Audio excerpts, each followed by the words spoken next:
इस टाइम असीं अपने मेहमानखाने बैठे हैं तो मेरे प्राहुणे रात रहन वास्ते मेरे कोल ही ने।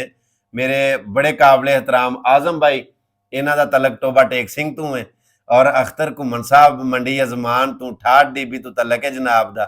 और रात साडे कोल ने। साडा मेहमानखाना अपने मेहमानां वास्ते हाजिर है जी।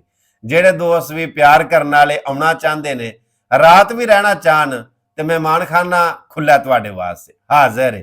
ਜੇ ਤੁਹਾਨੂੰ 에ਅਰਪੋਰਟ ਤੇ ਕੋਈ ਮਸਲਾ ਬਣਦਾ, ਫਲਾਈਟ ਡਿਲੇ ਹੋ ਗਈ ਹੈ, ਲੇਟ ਹੋ ਗਈ ਹੈ, ਅੱਗੇ ਟਾਈਮ ਪੈ ਗਿਆ ਜਾਂ ਆਉਂਦੀ ਲੇਟ ਹੋ ਗਈ ਹੈ, ਤੁਸੀਂ ਸਾਡੇ ਕੋਲ ਆ ਸਕਦੇ ਹੋ। ਲੇਕਿਨ ਸ਼ਰਤ ਇਹ ਵੇ ਕਿ ਤੁਸੀਂ ਨੰਬਰ ਤੇ ਰਾਬਤਾ ਕਰੋ, ਰਾਬਤਾ ਕਰਕੇ ਆਓ।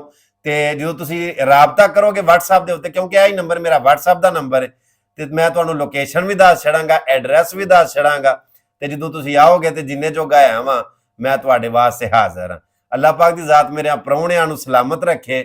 ਵੇਖਣ ਵਾਲੇ ਜਿੱਥੇ ਜਿੱਥੇ ਬਹਿ ਕੇ ਵੀ ਵੇਂਦੇ ਹੋ, ਸੁਣਦੇ ਹੋ ਪਏ, ਚਾਹੇ ਅੰਦਰੂਨ ਮੁਲਕ ਹੋ, ਬੈਰੂਨ ਮੁਲਕ ਹੋ, ਤੁਸੀਂ ਹੋਈ ਮੇਰੀ ਕਮਾਈ ਹੋ, ਤੁਸੀਂ ਹੋਈ ਮੇਰਾ ਸਰਮਾਇਆ ਹੋ, ਤੁਸੀਂ ਹੋਈ ਮੇਰਾ ਅਸਾਸਾ ਹੋ। ਮੈਂ ਤੁਹਾਡੀ ਵਜ੍ਹਾ ਤੋਂ ਹੀ ਅਲਹਮਦੁਲਿਲਾ ਅਲਹਮਦੁਲਿਲਾ ਇੰਨੀ ਸ਼ੋਹਰਤ, ਇੰਨੀ ਇੱਜ਼ਤ, ਇੰਨਾ ਮੁਕਾਮ ਪਾਇਆ।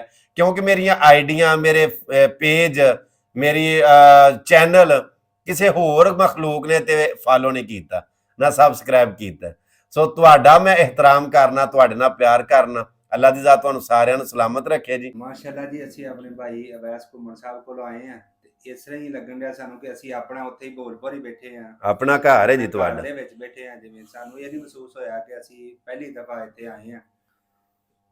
ਤੇ ਬਹੁਤ ਪਿਆਰ ਇਹਨਾਂ ਸਾਨੂੰ ਦਿੱਤਾ, ਬਹੁਤ ਇਹਨਾਂ ਰਿਸਪੈਕਟ ਕੀਤੀ ਸਾਨੂੰ। ਮੇਰਾ ਹੱਕ ਜੀ, ਮੇਰਾ ਫਰਜ਼ ਹੈ, ਮੇਰਾ ਫਰਜ਼ ਹੈ ਘੁੰਮਣ ਸਾਹਿਬ। ਸਾਡੀ ਸੋਚ ਤੋਂ ਵੱਧ ਇਹਨਾਂ ਸਾਡੀ ਇੱਜ਼ਤ ਕੀਤੀ, ਵੱਧ ਪਿਆਰ ਮਿਲਿਆ ਸਾਨੂੰ। ਤੇ ਸਾਰਾ ਦਿਨ ਐਵੇਂ ਬੈਠੇ ਰਹੇ, ਦੋਸਤਾਂ ਨਾਲ ਗੱਪਸ਼ਪ ਹੁੰਦੀ ਰਹੀ ਹੈ ਤੇ ਬੜੀ ਖੁਸ਼ੀ ਹੋਈ ਹੈ ਆਪਣੇ ਭਰਾ ਨੂੰ ਮਿਲ ਕੇ ਸਾਨੂੰ। ਸਾਡਾ ਮਹਿਮਾਨਖਾਨਾ ਸਾਰੇ ਜਿੰਨੇ ਸਾਡੇ ਪਿਆਰ ਕਰਨ ਵਾਲੇ ਨੇ ਤੁਹਾਡੇ ਵਾਸਤੇ ਹਾਜ਼ਰ ਹੈ ਜੀ।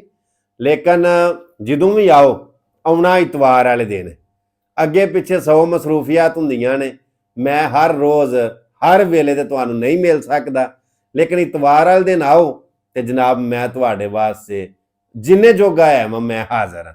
ਸਤ ਬਿਸਮਿਲ੍ਲਾ, ਜੀ ਆਇਆਂ ਨੂੰ। ਅੱਲਾਹ ਪਾਕ ਤੁਹਾਨੂੰ ਖੁਸ਼ ਰੱਖੇ।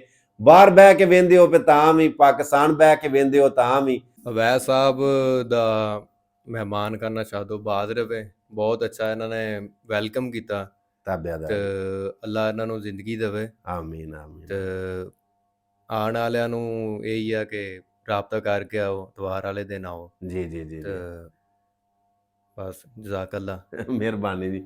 ਆਪਣੀਆਂ ਦੁਆਵਾਂ 'ਚ ਯਾਦ ਰੱਖਿਓ। ਮਿਲਨੇ ਇੱਕ ਨਵੀਂ ਵੀਡੀਓ ਦੇ ਨਾਲ। ਅੱਲਾ ਸੋਹਣੇ ਦੇ ਵਾਲੇ।